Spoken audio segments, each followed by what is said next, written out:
Alors, mes amis, la semaine passée, et j'espère que tout le monde va bien d'abord, qu'on entende et qu'on annonce que des bonnes nouvelles, Bezrat Hachem, dans la joie et la santé. Et la semaine passée, nous avons abordé la suite du Pérec Guimel, du chapitre 3. Et nous sommes sur le point de le terminer avec l'aide d'Hachem, et peut-être donc de commencer le chapitre Guimel, d'Alet, pardon, le chapitre 4. Alors, quelques rappels qui me paraissent importants. Alors, comme d'habitude, évidemment, s'il y a des questions, n'hésitez surtout pas à les poser. Avec l'aide d'Hachem, de l'échange jaillit la lumière, comme toujours. Donc, la semaine dernière, hein, nous avons abordé le Pérec Guimel, dans lequel il y a une petite accélération du mouvement et une petite, on va dire, petite nouveauté, si on peut dire. Parce que dans les deux premiers chapitres, dont le but est toujours dans Shahar Haïchoud Vaïmouna, la deuxième partie du Tanya, donc le but est toujours de montrer l'unité d'Hachem. Donc ça ne bouge pas. De montrer que même si le monde semble exister et être, le monde matériel semble être une existence à part entière et une existence indépendante, il n'en est rien. En réalité, tout est Dieu et il n'y a que Dieu et Hachem Echad. Okay, et comme dit la Torah, il faut se persuader que Hachem Echad et que Ein Od, il n'y a rien d'autre. Et nous, on avait dit, c'est pas pour prouver qu'il n'y a pas d'autre Dieu, parce que ça, il n'y a pas besoin d'être tellement, de faire tellement d'efforts pour s'en convaincre, mais ça veut dire qu'il n'y a rien d'autre, et il n'y a que Dieu, et que le monde n'est que factice, et qu'il n'existe pas vraiment. Dans les deux premiers chapitres, le but était de montrer en quoi le monde n'existe pas vraiment, et qu'il n'y a que Dieu qui existe, c'est parce que le monde est dépendant. Vu que le monde ne peut exister que par le fait qu'il est nourri en énergie de façon permanente par Akadosh Baruch Hu, qu'il a créé à partir de rien, et qui continue de l'alimenter en permanence pour qu'il continue d'exister à partir de rien, et qu'il suffirait que Dieu s'arrête l'espace d'un court instant d'envoyer cette énergie créatrice pour que le monde retourne à zéro. Donc c'est la preuve que le monde n'existe pas vraiment, parce qu'il n'est pas indépendant. Il n'existe que par le fait que Dieu le fait exister. Donc finalement, c'est Dieu. Okay, le monde n'existe pas, il est dépendant, donc il n'a pas d'existence propre. Ça, c'est ce qu'on a vu chapitre 1, chapitre 2. Au Pérec Guimel, on va un petit peu plus loin. Non seulement on peut dire que le monde n'existe pas vraiment, il n'y a que Dieu qui existe et que Dieu est un, parce que le monde est dépendant et que c'est Dieu qui le nourrit en permanence pour le faire exister. Mais en plus de ça, le monde est complètement battel à Dieu parce qu'il est englobé dans sa source. Et quelque chose qui est englobé dans sa source n'existe pas vraiment puisqu'il est complètement relié à sa source. On avait donné l'exemple, alors à titre en dehors du texte, on avait donné l'exemple, je ne sais pas si vous vous rappelez, de l'homme de loi qui avait tranché le fait que, comment dire, Réhouven, il devait 1000 euros ou 1 million d'euros à Shimon, et on avait expliqué la différence. Je vous renvoie au cours précédent dont vous pouvez voir le contenu dans nos archives, pour voir la différence entre celui qui voit les choses du point de vue de la source, de la halakha, et l'autre qui voit du point de vue de la, comment dire, de la conséquence après la halakha, la conséquence matérialisée, si on peut dire, de la loi. Mais l'exemple qui est donné dans Tania, c'est le soleil. Et on avait dit, voilà, comme le soleil, les rayons de soleil, quand ils sortent du soleil et qui sont à l'extérieur du soleil, ils nous donnent l'impression d'exister. Le rayon, il éclaire le monde, il rentre à travers les carreaux, il va éclairer la pièce. Donc il donne l'impression d'être une réalité indépendante. Mais quand il est inclus dans sa source, parce que ce rayon-là, si le soleil l'exprime et que le soleil le fait sortir et qu'ensuite il existe pour éclairer à l'extérieur, ça veut dire qu'il était déjà inclus à l'intérieur du soleil lorsqu'il était dans sa source. Maintenant, lorsqu'il était inclus à l'intérieur du soleil, lorsqu'il était dans sa source, eh ben, il était Mattel. Parce que dans sa source, la puissance du soleil est tellement, on va dire, ça, c'est le soleil, quoi, qui est l'élément unique de la réalité. Et le rayon, quand il est encore inclus dans sa source, comme ma parole qui sort de ma bouche, ou parce qu'elle est issue d'une pensée qui sort de mon cerveau, mais si elle sort de moi, c'est qu'à un moment donné, elle était incluse à l'intérieur de moi. Alors, quand elle était à l'intérieur de moi, elle était battelle à l'intérieur de toute la source d'idées, toute la source de pensée qui est le cerveau, elle est battelle, on ne la voit pas, parce qu'elle est annulée à l'intérieur de sa source. Le rayon de soleil, quand il est encore dans le soleil, il est annulé dans sa source, on ne le remarque pas. Il est clair, il a un potentiel lumineux évident, puisque ensuite, ce potentiel lumineux va se voir lorsque le rayon va sortir. Mais quand il est dans sa source, pour l'instant, il ne se voit pas. Il est battel dans sa source. Et nous, on a dit, c'est la même chose pour nous, pour le monde. Okay, la source unique de ce monde, c'est Akadosh Baruch Hu. Et donc, nous qui sommes des créations d'Akadosh Baruch Hu, nous avons comme source unique Dieu. Et vu que nous sommes tout le temps attachés et nous sommes tout le temps inclus dans notre source, et nous sommes dépendants de notre source, nous sommes reliés à notre source de façon permanente, donc du coup, le monde qui a été créé par Dieu est battel à Dieu. Donc, il n'existe pas vraiment.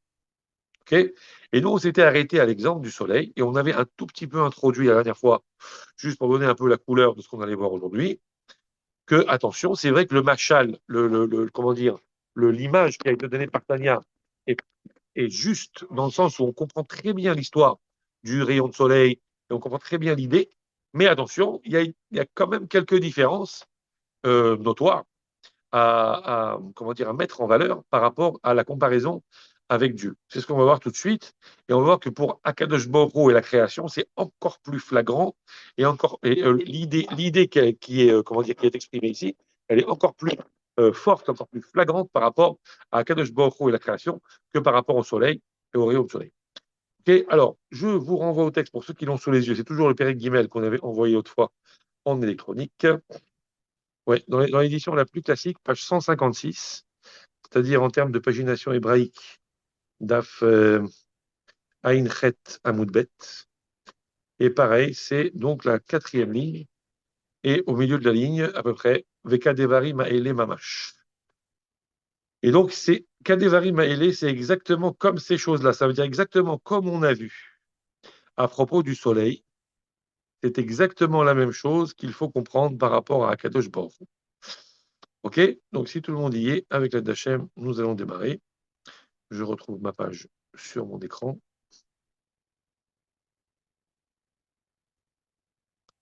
Et nous y sommes. Bezrat Hachem.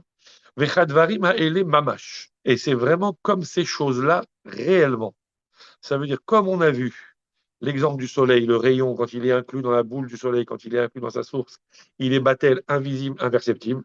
C'est seulement quand il en sort qu'il donne l'impression d'être une existence, alors qu'en fait, il n'en est pas une, puisqu'il est complètement issu du soleil et il n'est qu'une émanation du soleil. Donc, de la même façon, Kidmutam Ketsalma. Pardon, Bidmutam, ouais. Bidmutam Ketsalma. C'est exactement la même chose, à la même image, à la même ressemblance. Hem Kol Haberuim. C'est ainsi que sont toutes les créatures que nous sommes, nous. Les gabé Shefa Eloki, par rapport à l'influx divin d'énergie, donc, mais Ruach Piv, qui provient de la bouche d'Hachem, du souffle de la bouche d'Hachem, Hashofeya Alehem, qui Shofea, qui donc influe sur les créatures, ou Mehave Otam, et qui les fait exister, Vehu Mekoram, et dont il est la source. Donc, la parole d'Hachem, ce qui sort de la bouche de Dieu, donc le flux d'énergie créatrice incarné par les paroles d'Hachem, okay, qui fait exister les créatures et qui leur donne la vie à chaque instant et dont il est la source, et ben c'est exactement la même chose que le soleil par rapport aux rayons du soleil. Vehem atzmam, et les créatures elles-mêmes, einam rak kemo or veziv mitpashet min hashefa veruach Hashem hashofeya ou mitlabesh betocham ou motziam me'ayin leyesh. Et ces créatures-là ne sont que comme de la lumière et un rayonnement, un rayon, comme un rayon de soleil, mitpachet qui se répand, qui sort du shefar, de l'influence, de l'influx vers Ruach Hashem et de l'esprit ou du souffle de Dieu, Hashofeya ou mitlabesh betocham, qui influe et qui s'habille à l'intérieur d'eux, au motzi ame'ain leyesh, et qui les fait exister à chaque instant à partir de rien. Donc ça veut dire que de la même façon que le rayon de soleil n'est qu'une émanation dont le soleil est la source, et que le rayon n'est qu'un rayon, il n'est pas une existence propre, il est un reflet qui sort du soleil de façon automatique. De la même façon, nous, nous sommes le rayon, l'émanation de Dieu créateur, qui est notre source et dont nous sommes issus. On n'est rien d'autre qu'un ziv, qu'un rayonnement d'Akadosh Baruch Hu qui nous a créés. Rien de plus. Comme le rayon de soleil par rapport au soleil. OK? Et donc, Velachen. Et c'est pourquoi, Hem Beteli Bimtiout.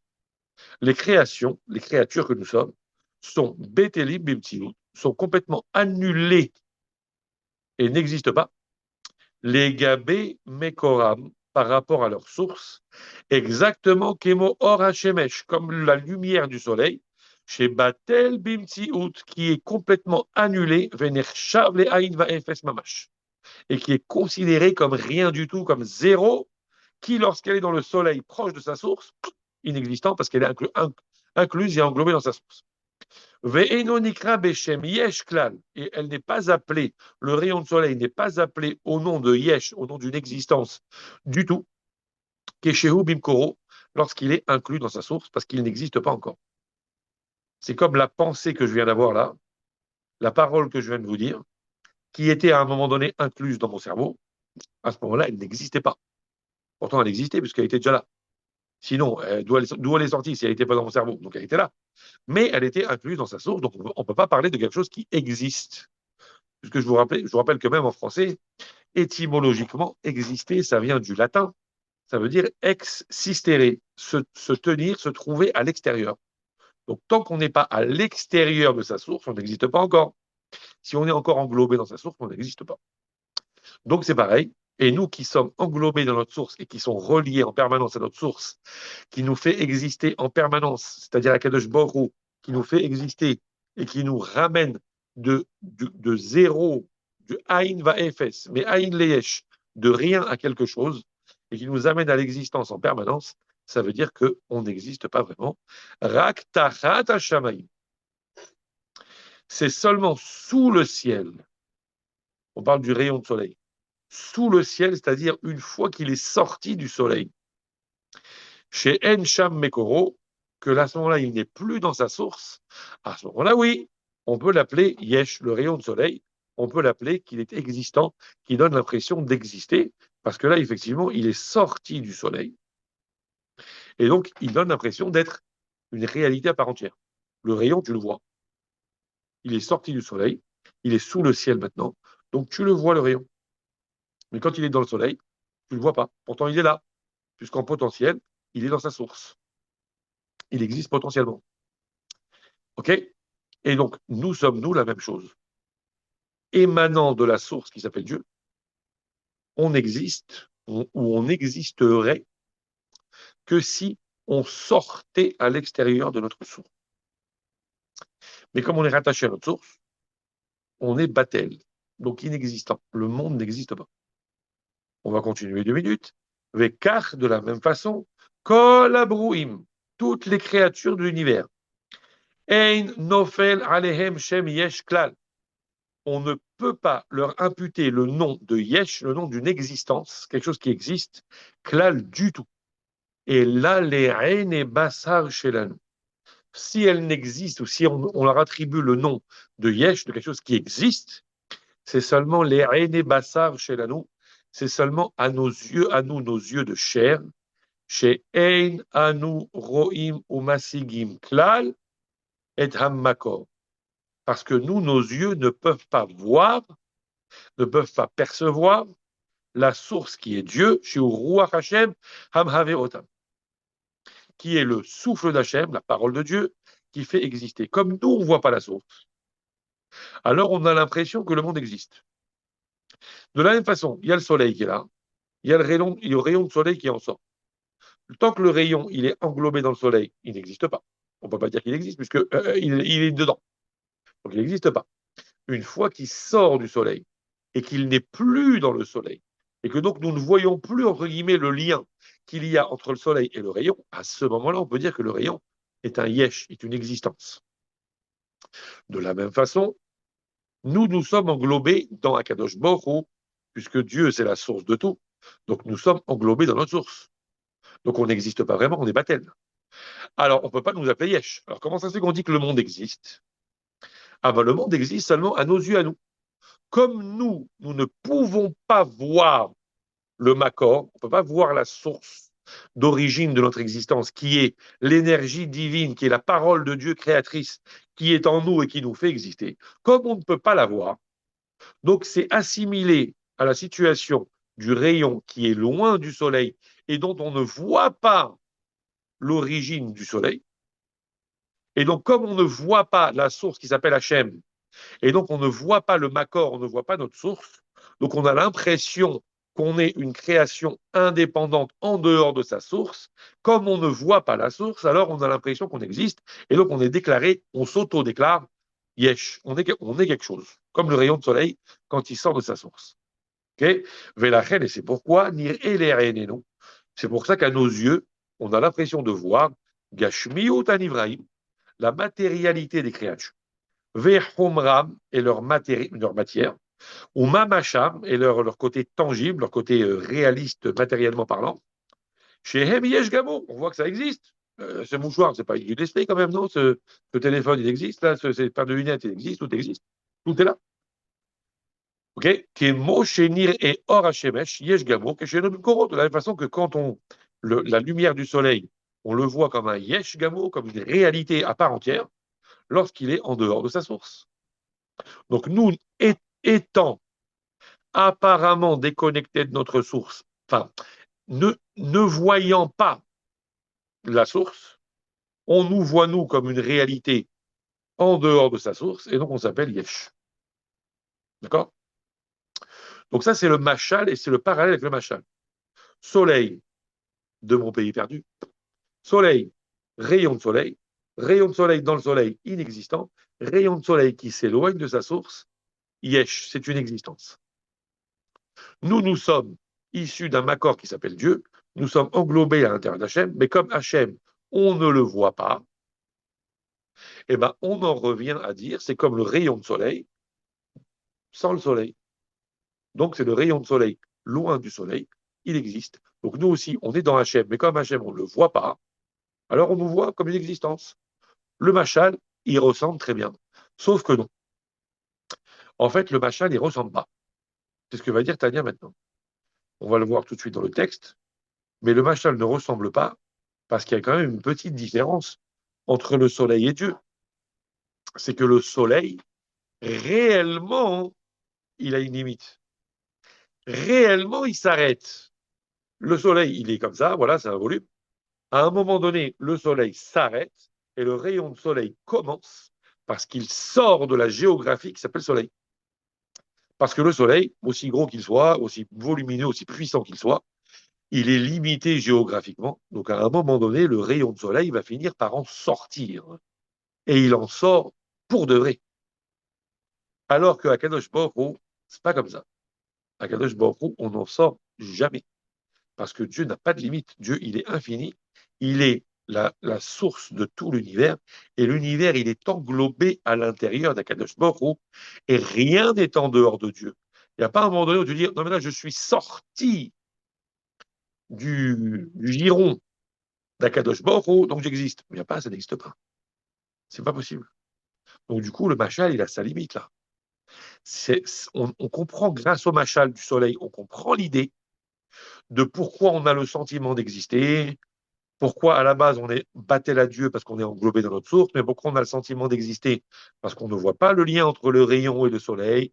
Le rayon est sorti du soleil, donc il n'y a pas de lien entre les deux. Nous aussi, on ne voit pas le lien qui nous relie avec Dieu, donc du coup on a l'impression d'une existence. Ouais, mais la différence, elle est majeure quand même. C'est que dans le soleil, c'est vrai que le rayon il en sort. Avec Dieu, c'est pas vrai. On a l'impression comme ça, parce qu'on ne voit pas Dieu, mais c'est faux, parce qu'on est à l'intérieur de Dieu tout le temps. Donc c'est pas tout à fait vrai. C'est pas tout à fait le bon machin. C'est ce qu'il va dire maintenant. Et du coup, la question sur laquelle donc on était resté la semaine dernière parce qu'on en a un petit peu parlé en avance. Eh ben justement, alors, on va voir ça. Une question dans notre jamais éternel, en effet, parce que c'est une partie d'Hachem et qu'elle est reliée avec Dieu tout le temps. D'où la question. D'où la question. On est relié avec Dieu tout le temps, c'est une partie d'Hachem, et donc c'est une éternité totale. Ok. Rak chez basé en hammashal domé la nimshal. Sauf qu'en cela, le mashal, l'image, la parabole, et nos domé la nimshal, il ne ressemble pas à la réalité. C'est-à-dire, le mashal, c'est l'image qu'on donne comme exemple pour comprendre, et le nimshal, c'est l'idée réelle qu'on veut comprendre. Donc là, le mashal, l'exemple du soleil, ne correspond pas à l'idée d'origine qui est nous par rapport à Dieu. Donc, Enodomé, la nimshal, les gamré, les chora, ça ne ressemble pas totalement au nimshal. Sheba mashal, en hamakor bimti ut klal, bechalal ha'olam, ve'al ha'aretz, shenir esham oro leyesh gamur. Parce que dans le mashal, le makor, c'est-à-dire la source, c'est-à-dire le soleil, ein hamakor bimti ut klal. Le makor, le soleil lui-même, n'existe pas. Il n'existe pas du tout dans le halal haolam, dans l'espace de ce monde, en dessous du soleil, en dessous du ciel, et dans le reste de l'espace qu'il y a entre le soleil et la terre. Il n'existe pas, le soleil, il n'est pas là. Ve'al haaretz, ni non plus sur la terre, et le soleil, il n'est pas là. Donc, du coup, c'est pourquoi Shenir Esham Oro le Yeshgamo. C'est pour ça que sa lumière, la lumière du rayon de soleil, nous donne l'impression qu'il est un Yeshgamo, qui est une véritable existence. Donc, le soleil est là-haut, il est perché à des millions de kilomètres. Et donc, ici, sur la Terre, il n'y a pas de soleil. Donc, le rayon qui nous parvient sur la Terre, vu qu'il n'y a pas de soleil ici, il est loin de sa source, donc il existe. Machenken, ce qui n'est pas le cas. Kol Abrouim, de toutes les créatures de ce monde, Hem Bimkoram Tamid. Elles sont englobées dans leur source tout le temps. Rak Shehein Hammakor Nir Ele Basa. Sauf que le makor n'est pas visible à l'œil de chair qui est le nôtre. On est toujours englobé dans notre makor, c'est juste qu'on ne le voit pas. D'accord? Velama Einan Betelin Bimtsiut Lemkoram. Donc pourquoi les créatures, pourquoi les créations, les créatures que nous sommes, ne sont pas annulées dans leur source? En fait, nous ressemblons plus à un rayon de soleil dans le soleil qu'à un rayon de soleil en dehors du soleil. Puisqu'on ne peut pas être en dehors de Dieu. Puisqu'Akadosh Baruch Hu, il est partout. Puisqu'on est toujours donc englobé dans notre source. Il n'y a pas un moment donné où on dit « je suis sorti de Dieu », ça n'existe pas. Donc le monde n'est jamais sorti de Dieu, puisque Dieu, il est partout. Donc il est impossible de sortir de Dieu. Donc on est toujours englobé dans notre source comme un rayon dans le soleil. La seule différence, c'est que on ne voit pas, on ne peut pas percevoir avec notre œil la présence du Makor. Et alors? Parce qu'on ne peut pas on ne peut pas en percevoir la présence. Ça fait que c'est comme s'il n'était pas là. Ça n'a rien à voir. Ça n'a rien à voir. Le soleil, à partir d'une certaine distance, il n'est plus là. Donc maintenant, le rayon n'est plus dans le soleil. Là, oui. Mais là, je suis encore dans Dieu, moi. Ah, mais Dieu, je ne le vois pas. Oh, mais tu ne le vois pas, d'accord? Tu n'as pas les yeux pour voir. Mais il est là quand même. Donc tu restes quand même englobé dans Akadosh Baruch Hu, quoi qu'il arrive. C'est pas parce que tu ne le vois pas que ça change la réalité telle qu'elle est. En quoi ça va changer le fait que tu vois ou que tu ne vois pas? Ça n'empêche pas que tu es à l'intérieur de ta source qui s'appelle Dieu. Donc tu es dedans. Donc normalement, nous, on a expliqué à travers le rayon de soleil que lorsque la conséquence, elle est englobée dans sa source, elle n'existe pas. Ouais. C'est clair. Là, pour prendre du recul à ce niveau-là, je sais pas. Le problème, c'est comme la Terre est ronde, alors si on prend trop de recul, on va revenir à la même place. Ouais, donc c'est. Mais l'idée, elle est comme ça. Donc ça veut dire que du coup, que tu vois pas. Mais tu vois pas, ça change pas. Ah, tu vois pas, c'est comme si tu mettais des lunettes noires. OK? Donc le soleil, tu le vois moins fort. Ça n'empêche pas, parce que tu le vois moins fort, que le soleil, le rayon de soleil qui est englobé dedans, il reste quand même englobé dedans quoi qu'il arrive. Tu peux mettre des lunettes spécifiques qui vont effacer le soleil. Ça n'empêche pas que le rayon de soleil qui est dans le soleil, eh ben, il est dans le soleil et puis il est batel. Donc toi, tes yeux ne sont pas sensibles à la présence d'Hachem et donc tu ne le vois pas. En quoi ça change le fait que tu es englobé dans sa source et que donc normalement tu devrais être battel? Et donc question, velama enan betelin pipsio temkoram. Alors pourquoi les créatures ne sont pas battelles? Pour quelle raison on a l'impression qu'elles existent? Le fait que je le vois ou que je ne le vois pas, que j'y sois sensible ou que je les perçoive, ça ne change strictement rien du tout. C'est étonnant. Ça marche. Donc c'est la question. Comment se fait-il que nous ayons, nous, l'impression qu'on existe, qu'on ait l'impression que le monde existe, alors qu'il est englobé dans sa source? Et qu'encore une fois, je répète au risque de radoter, le fait qu'on ne le distingue pas et qu'on ne soit pas capable de s'en rendre compte ne change en rien la réalité. Donc c'est difficile. Ah, cependant, les Havinze, pour comprendre tout ça, Sarir les Hakdim, il faut faire une petite introduction.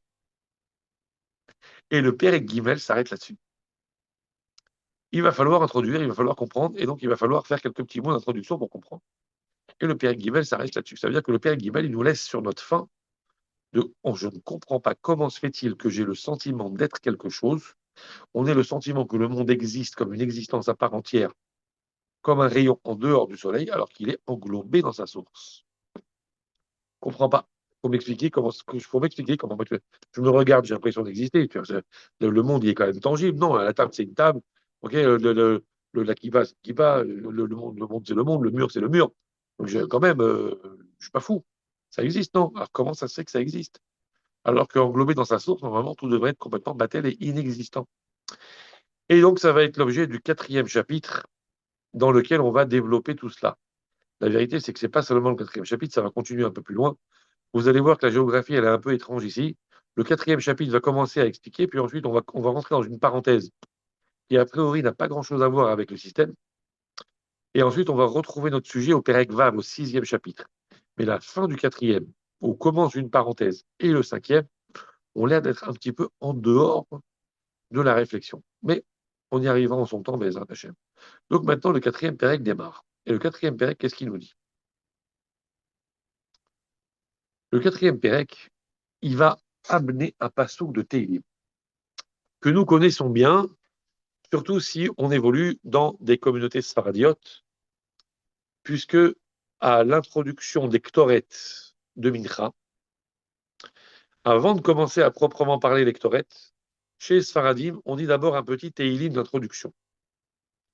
La Amnatseach, Alagitit, Nivnekor Mizmor. Ma Yedidot, Mishkinotecha, Hashem Tzagot, Nirsefa, Vegam Kaltanafshim, etc., etc.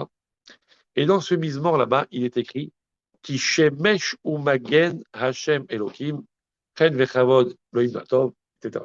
Bon. Ki Shemesh Umagen Hashem Elohim. Car, dit David Amelech, Shemesh Umagen, le soleil et le bouclier, ainsi est Hashem Elohim, Hashem Dieu.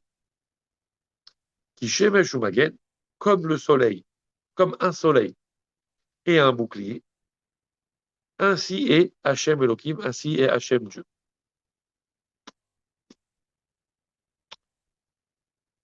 Alors attention, avant de rentrer dans le Pérou du Tania, euh, on va donner une petite explication d'abord, le sens littéral de ce passouk.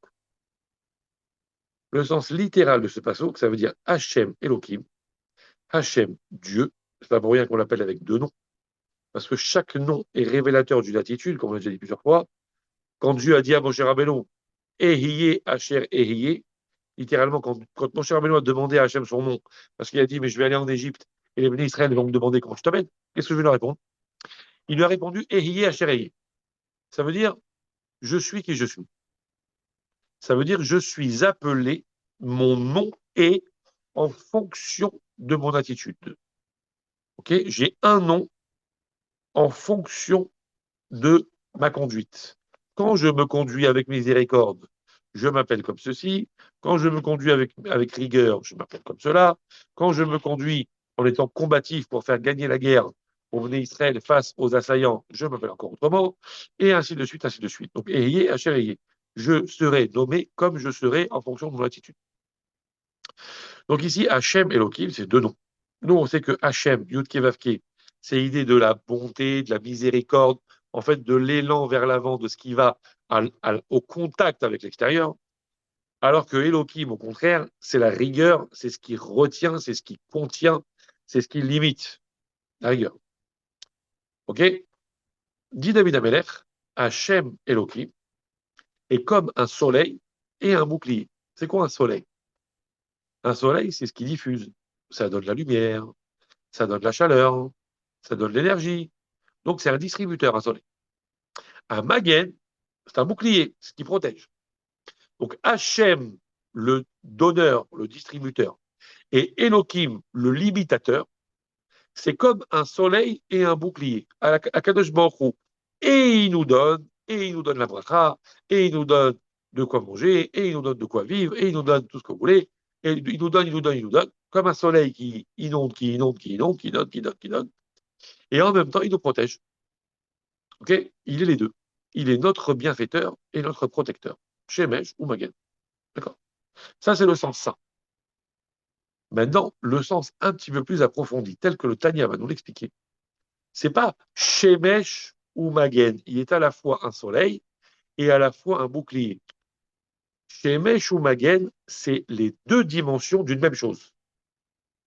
Il y a le soleil et le bouclier qui fait partie du soleil. Donc il faudrait traduire dans ce cas-là, comme le soleil et son bouclier, même si ce n'est pas ce qui est écrit tout à fait, comme le soleil est le bouclier du soleil, ainsi est Hachem Elohim. Ça veut dire que Hachem Yudke Vavke serait assimilable, c'est un exemple évidemment, pour comprendre un machal, attention, hein, serait assimilé à ce qui pourrait être illustré par le soleil, et le Magen, ce qu'on appelle le bouclier du soleil, serait l'illustration du nom Elohim. Et bon, on va voir ce que c'est. Dit le Tanya, qui est inactive, car il est écrit dans Tehillim, qui shemesh ou magen Hachem Elohim, comme le soleil et le bouclier, ainsi est Hachem Elohim. Pirouche. C'est quoi l'explication? Magen ou nartek. Le magen, c'est un protecteur, comme un étui. Un étui. La shemesh, pour le soleil. Les hagen, pour protéger. Chez Yuchlu Habriot les Sovlo. Pour que les créatures puissent le supporter. Le soleil, tel qu'il est vraiment, s'il brille tel quel, le monde crame. Impossible. Qu'est-ce qu'il a fait, Kadosh Baruch Hu? Il a créé autour du soleil un système qui entoure comme un bouclier. Appelez ça la couche d'ozone, appelez ça ce que vous voulez. En tout cas, c'est quelque chose qui se trouve autour du soleil et qui est une espèce de protecteur, de bouclier, pour empêcher que le soleil fasse mal et qu'il soit insupportable pour les créatures que nous sommes. OK? Comme le soleil est le bouclier du soleil, ainsi est Hachem Elohim. Hachem, c'est celui qui diffuse, Yudke Vavke, celui qui diffuse, et Elohim, c'est comme le Magen, qui limite la diffusion du soleil. Elohim, c'est celui qui limite la diffusion de Yudke Vavke. Il y a un distributeur et un limitateur, on pourrait dire un régulateur. Shemesh Magen Hachem Elohim. Elohim est à Hachem. Bon, c'est le même, hein. Mais la dimension de Hachem, quand il joue le rôle Elohim, il est à Yud Yevavke, ce que le Magen est au soleil. Okay. D'où est-ce qu'on sait qu'on peut expliquer comme ça le pasouk, que le Magen et le Shemesh sont les deux éléments d'un même tout? Pourquoi on ne pourrait pas, comme l'expression qu'on a dit tout à l'heure, comme l'explication simple, Shemesh d'un côté et Magen de l'autre côté? Dieu, il est à la fois notre soleil, notre dispensateur de bienfaits, et en même temps, il est notre protecteur. En quoi cette explication-là, d'où elle sort cette explication que Shemesh ou Magen, c'est les deux éléments d'un même produit, qui est le soleil et le protecteur du soleil. Kema Amar Hazal, comme disent les Hachamim, les Hatid l'avouent qu'un jour viendra dans le futur, avant quand Mashiach va venir, quoi. Hakadosh Baruch Hu motzi hama minarteka. Hakadosh Baruch Hu va faire sortir le soleil de son étui, de son écrin. Rechaim nidonin ba. Et les Rechaim, les mécréants, les tordus, les Assad, les Hamas. Ça sera coupé au montage. Ok, les tordus. Nidonin ba seront jugés par le soleil. En gros, Racha et Shuarma, c'est la même gématria. Quand Mashiach va venir, le soleil va sortir de son écrin et il va être d'une telle puissance, il va cramer les Rechaim. Ça va sentir bon le méchoui. D'accord? Donc de là, on voit que les Hachamim eux-mêmes, ils expliquent que le soleil, il est contenu dans un écrin, dans un étui. Donc tu vois qu'on peut largement expliquer le pasouk qui shemesh ou magen, que le soleil et le bouclier, c'est bel et bien le soleil et le bouclier, l'étui du soleil, puisque les Hachamim eux-mêmes, ils te disent clairement que le soleil est contenu dans un étui, duquel il sortira comme un chien va venir et qui va brûler les Rechaim.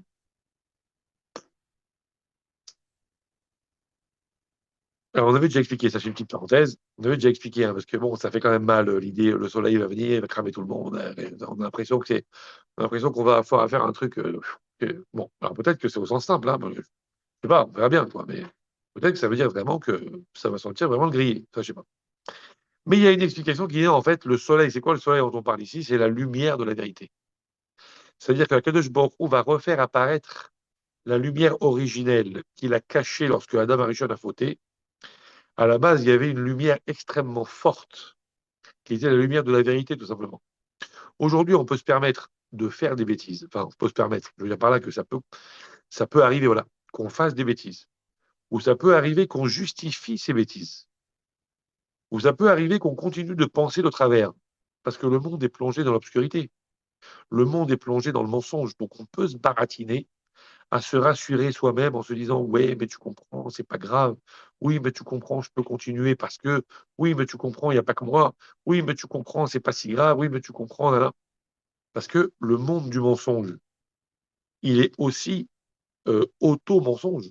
On peut se mentir à soi-même, même si au fond du fond on sait très bien qu'on se baratine, mais au fond du fond on peut quand même se trouver des tralouettes parce que le monde est dans un monde de mensonges et la vérité étant tellement, tellement tamisée, on peut confondre la vérité et le mensonge. Mais comme Mashiach va venir, la lumière du Hémet va être tellement claire, tu ne pourras pas te baratiner, c'est impossible. Donc à ce moment-là, celui qui a misé sur le tordu, il va avoir une rasera de regret où il va réaliser qu'en fait tout cela, c'était du mytho. Et donc il va avoir une brûlure intérieure. Comme quand quelqu'un il réalise, imaginez, le mec il a mis 10 milliards d'euros sur un truc, il s'est écroulé. Vous ne croyez pas qu'il va cramer cet homme-là? Mais d'où il va cramer? Pas du feu de l'extérieur, il va cramer de l'intérieur. Il va avoir tellement mal au bide, il va avoir un feu de volcan dans l'estomac, tellement il va avoir les nerfs d'avoir perdu 10 milliards bêtement. Et bien la même chose, celui que toute sa vie il a misé sur le mauvais cheval, j'allais dire sur le mauvais chameau. Monsieur. Ok, donc sur le mauvais cheval, et ben, comme un cher va venir et qu'il va se rendre compte qu'il s'est complètement planté, à ce moment-là, la lumière de la vérité. C'est ça le soleil qui sort de son écran. Mais fermons la parenthèse. En tout cas, toujours est-il qu'on prouve d'ici que Bémet, il y a un écrin au soleil. Donc, Shemesh ou Magen, c'est bien le Magen du soleil. Ok. Maintenant, ça veut dire qu'à Kadosh Baruch Hu, Hashem Elohim, c'est comme Shemesh ou Magen. Et il explique ou que Moshe Hanartek Megin Be'ad Shemesh, de la même façon que l'étui, il protège du soleil, ok. De la même façon, car Shem Elohim, de la même façon, le nom Elohim, Magin, oui, Magin, il protège les Shem Havaya Baruch. Il protège, entre guillemets, il encadre le nom Yud Kevavke. Baruch béni soit-il, on va dire ça comme ça. Ok. Ça veut dire que le nom Yud Kevavke, c'est comme quelque chose qui irradie tellement puissamment qu'il y a autour de lui comme une zone qui le tempère. Eh les gars, attention, hein. Là c'est... Attention, attention. Ok. Ça veut dire que le nom Yudkevavke, c'est celui qui crée tout, c'est celui qui envoie toutes les énergies, c'est celui qui est... On appelle ça transcendant.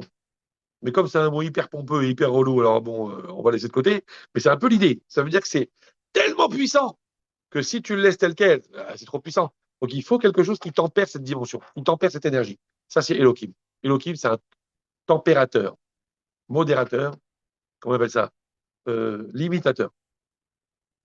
Il va expliquer. Bon, excusez-moi, je ne vais pas vous faire dormir trop tard non plus.